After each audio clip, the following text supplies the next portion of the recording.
Israël pense que s'il n'y a pas de résultat de la négociation du plan Witkoff, dans 10 jours, on va entrer dans une opération militaire très importante. Mais il faut tenir compte du fait que Steve Witkoff parle de 50 jours de cessez-le-feu, pendant lesquels il y a des négociations. Et donc, si Israël décide de le faire après 10 jours, c'est un peu contraire au plan américain. Nous avons le plaisir d'être en ligne avec le docteur Eli Carmon. Eli, bonjour, Boker Tov. Bonjour, Boker Tov. Merci d'être avec nous ce matin. Je rappelle à nos auditeurs que vous êtes chercheur à l'Institut contre la lutte terroriste à l'université Reichmann, l'université d'Herzliya, et nous voulions vous solliciter pour deux dossiers qui sont les deux dossiers, on va dire, diplomatiques et importants de cette semaine. Le premier, bien, c'est ce qui se passe ou ce qui ne se passe pas pour l'instant au niveau de la suite de la mise en application de l'accord qui devrait permettre la libération des otages. Et le deuxième dossier, bien entendu, c'est toujours ce clash impressionnant entre Donald Trump et Zelensky et les répercussions qu'il peut avoir. Alors, on va commencer par le dossier des otages. On voit Witkoff apparemment préoccupé plutôt aujourd'hui par ce qui se passe en Ukraine que par ce qui se passe ici au Proche-Orient, et tout ça retarde entre autres la visite qui était prévue ici au Proche-Orient, et on ne voit pas véritablement de progrès. L'idée d'Israël, c'est de prolonger la phase 1 et de permettre la libération au moins d'une partie des otages. À votre avis, vous pensez que c'est une tactique qui est souhaitable aujourd'hui dans le contexte actuel? D'abord, je crois que le président Trump est très intéressé d'arriver à un accord de paix tant en Ukraine comme ici à Gaza, dans la guerre de Gaza. Mais on voit qu'il y a des difficultés très importantes. Il y a une crise entre les États-Unis ou la présidence et le président Zelensky de l'Ukraine. Il y a une coalition européenne très forte qui est menée par la France et la Grande-Bretagne pour tenter de trouver une solution européenne, un apport européen à l'Ukraine. Et donc, ce qui reste pour le moment sur la table est très facile, non facile, mais disons plus facile pour le président Trump d'arriver à un accord, c'est la guerre à Gaza.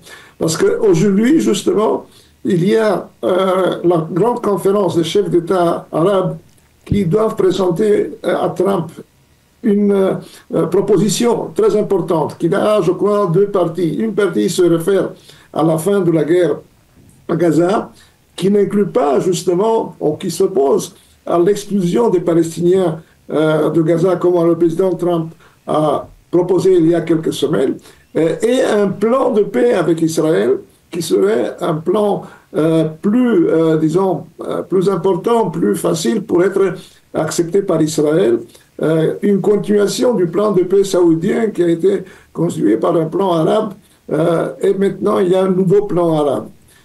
Et donc le président Trump, je crois, il a les moyens de faire pression tant sur l'Israël, surtout sur le Premier ministre Netanyahu, mais aussi sur les pays arabes et sur le Hamas à travers les pays arabes. Cela inclut le Qatar, où se trouvent encore les dirigeants très importants du Hamas. Donc, je crois que la proposition israélienne de continuer dans des petites phases de libération des otages n'est plus en question, parce qu'il y a une nouvelle initiative, celle du représentant du président Trump, Steve Witkoff, qui n'est pas encore arrivé ici, mais on a parlé d'une proposition en deux étapes. Oui. Une première étape pour libérer la moitié des otages vivants, et la deuxième étape qui serait la phase finale et qui mènerait à cesser le feu total et à commencer la reconstruction de Gaza. Et je crois que ça, c'est un signe que le président Trump travaille justement pour arriver à cette solution. En cas de succès, je crois que ce serait un très important succès diplomatique du président Trump, tant dans le Moyen-Orient, mais aussi comme une carte dans les problèmes ou la crise avec l'Ukraine. Et aussi, il y a un autre signe, c'est l'invitation que le président a fait personnellement à Eli Sharabi, l'otage qui a parlé tellement de manière très impressionnante à la télévision. Et il est maintenant à la tête d'une délégation d'otages et de leurs familles qui se trouvent à Washington, qui peut convaincre peut-être le président Trump, mais aussi l'opinion publique et les politiciens américains de soutenir le plan de Steve Witkoff et la fin de la guerre. Alors, vous êtes en train de nous expliquer, Elie, qu'en fait, tout est lié. C'est-à-dire, il y a des interférences entre tous les dossiers, c'est-à-dire le dossier de l'Ukraine et le dossier du Proche-Orient, et que dans le contexte actuel, Donald Trump est intéressé à montrer qu'il est capable de régler le dossier du Proche-Orient à travers ce plan, mais que ce plan, il s'inscrit dans le contexte du sommet du Caire d'aujourd'hui et de demain, et dans le contexte on va dire, du nouvel ordre mondial que le président entend instaurer, c'est cela? Oui, c'est mon impression, mon évaluation, et encore plus, il y a des informations comme quoi le Premier ministre Netanyahu a envoyé à Moscou son attaché militaire pour négocier la possibilité que la Russie retienne le contrôle de la base navale de Tartus en Syrie. Et cela serait proposé au président Trump comme un atout dans sa négociation avec le président Poutine sur l'Ukraine. Okay. C'est un cadeau. Et cela parce qu'Israël est intéressé à neutraliser, si possible, l'influence croissante de la Turquie, même menaçante, parce qu'on parle d'une implantation militaire turque dans le pays, en Syrie, qui serait comparable ou peut-être plus dangereuse que celle de l'Iran. Alors, comment j'ai vraiment du mal à faire le lien. Vous dites qu'il y a un lien, mais concrètement, quand on arrive au dossier des otages, comment on persuade le Hamas de libérer les otages et de ne pas et comment on persuade Israël de ne pas reprendre les combats? D'abord, s'il y a vraiment une coalition arabe très importante, avec la participation du Qatar qui doit changer, je crois, de politique envers les dirigeants qui se trouvent sur son territoire et qui continuent à vivre une vie très, très confortable. Mais aussi la reconstruction de Gaza. Qui va financer la reconstruction de Gaza? Est-ce que c'est possible de le faire sans l'apport de l'Arabie saoudite, des Émirats et du Qatar? Quoique, personnellement, je crois que même beaucoup d'éléments dans cette coalition ne veulent pas la participation du Qatar, mais quand même, le Hamas doit comprendre qu'il ne peut pas survivre parce que, d'abord, il n'y aura pas une reconstruction de Gaza. Et en deuxième partie, c'est qu'il y aura peut-être un blocus économique, humanitaire, qui déjà a commencé, mais pour le moment, il n'est pas effectif parce qu'il y a encore des réserves suffisante de nourriture à Gaza. On parle de fermer l'eau et l'électricité qui serait vraiment un pas très très dangereux, non seulement pour le Hamas et la population, mais même aussi pour l'image d'Israël à l'étranger. Est-ce que, si je devais vous poser la question comme cela, est-ce que combien de pourcentage de probabilité vous pensez qu'il y a d'une reprise de combat d'Israël à l'intérieur de la bande de Gaza pour terminer le travail, comme on dit, et totalement éradiquer le Hamas, si c'est possible? Selon ce qu'a publié la presse, les moyens de communication israéliens, Israël pense que s'il n'y a pas de résultat de la négociation du plan Witkoff dans 10 jours, on va entrer dans une opération militaire très importante. Mais il faut tenir compte du fait que Steve Witkoff parle de 50 jours de cessez-le-feu, pendant lesquels il y a des négociations. Et donc, si Israël décide de le faire après 10 jours, c'est un peu contraire au plan américain. Le deuxième élément qui peut, disons, pousser Israël à ne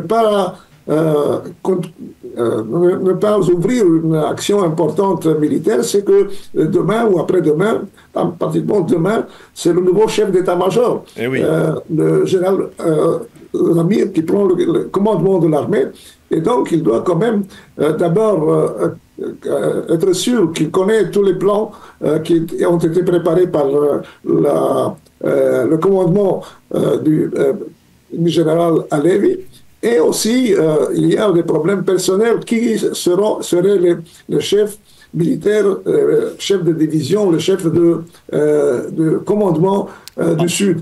Et donc, ça peut, disons, ça peut influencer sur la décision israélienne quand d'ouvrir une opération militaire s'il n'y a pas de résultat dans la négociation.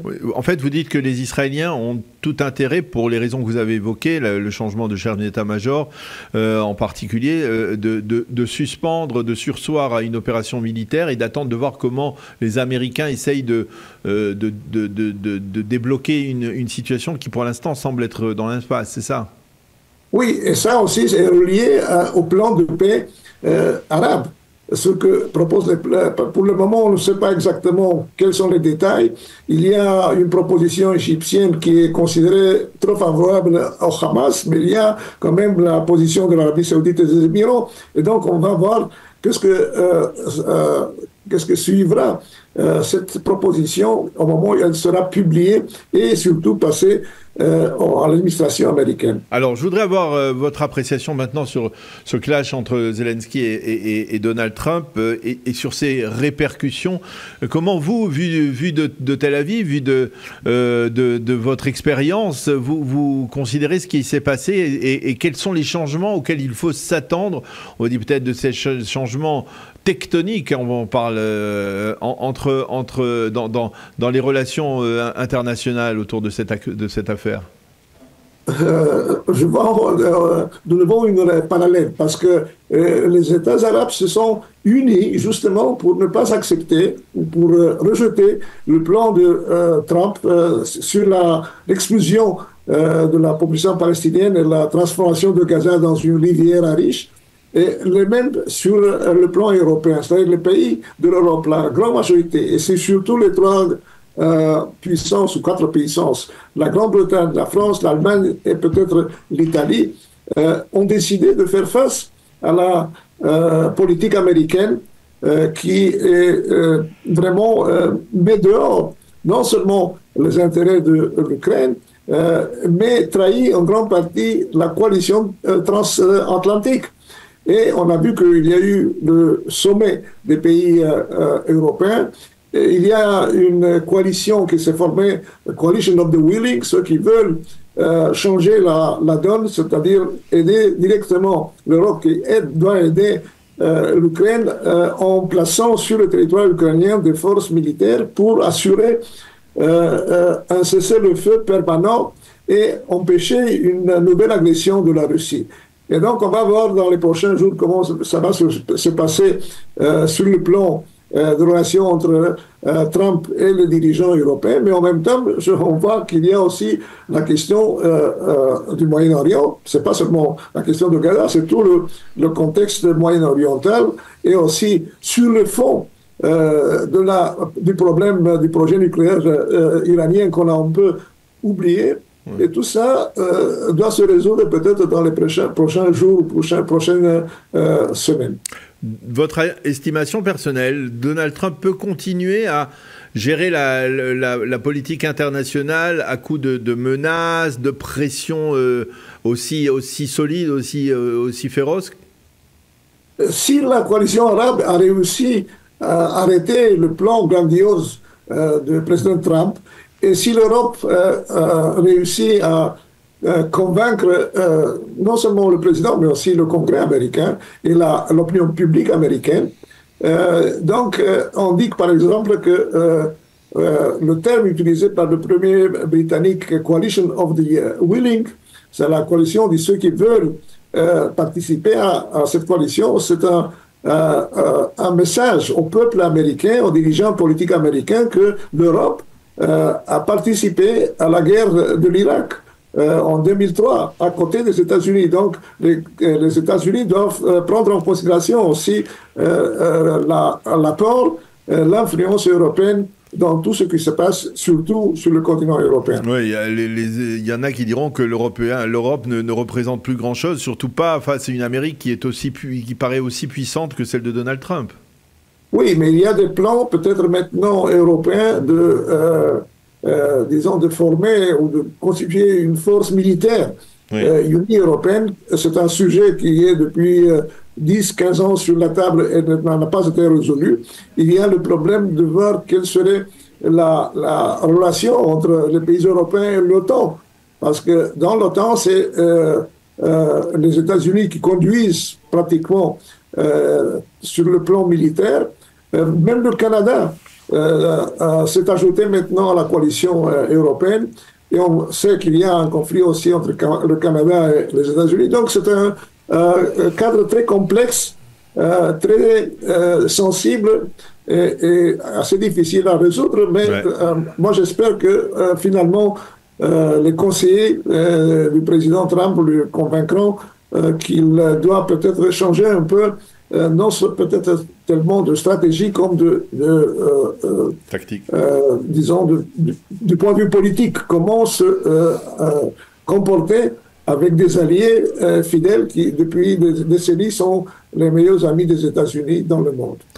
Eh bien, docteur Eli Carmon, merci beaucoup de nous avoir aidé à mieux comprendre, à décrypter cette situation, à la fois donc au Proche-Orient et en Ukraine. Et vous le disiez, donc ce sont deux dossiers qui sont liés. Merci beaucoup de nous avoir fait partager votre appréciation de cette situation. Merci. Bonne journée, à bientôt. Merci à vous et bonne journée à tous.